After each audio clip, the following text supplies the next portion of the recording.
views. I'm on Ealing Road in Wembley, just on my way to the Trader Centre. I just saw this van, and so being English and not Muslim, I know that a lot of people do worry when they see this kind of large Islamic writing on a black background, and so I thought I'd make a quick video just to say to you, please don't worry. You always have me. I will always explain this kind of stuff to you.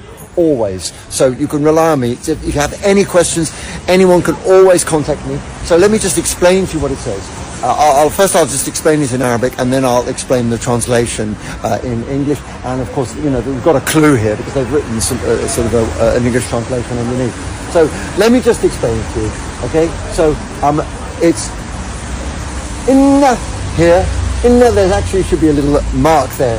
Inna, which means indeed, we. Inna lillahi, we belong to God. Inna lillah, wa, which means and. Inna, indeed we. Ilayhi, go towards, going towards Him. Ilayhi,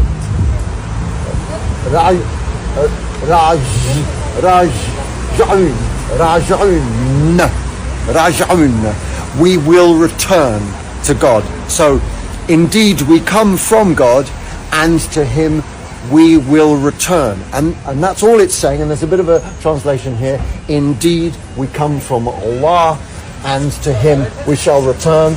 And that tells you the chapter 2, which is the longest chapter of the Quran, verse 156, which is what this verse is. This chapter actually has quite a lot of very famous verses that do lift people's spirits in a time of sadness.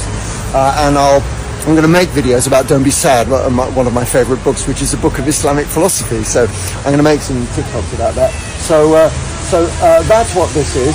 The reason why they've written this is because this is actually a hearse. I know it looks unusual to us. We have windows on the side of a hearse, but this company has bought a van, and this is to carry the deceased, and so they've written this Quranic verse to lift people's spirits in a time of bereavement, to say when we die, we return to God, and that's why they've written this here, to comfort people in this time. So that's what it means. That's the English translation.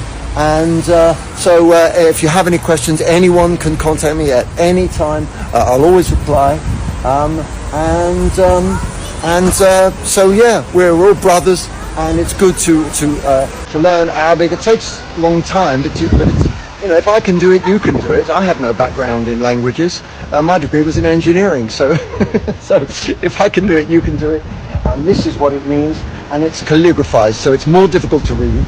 But eventually you get to grips with the calligraphizing of the Arabic language, which is what people do. In the Quran, it's just written nice and neatly along, but on the side of vans and on walls and in shops and in people's homes, you'll see it stylized, which is the tradition. So it makes it more difficult, but there it is.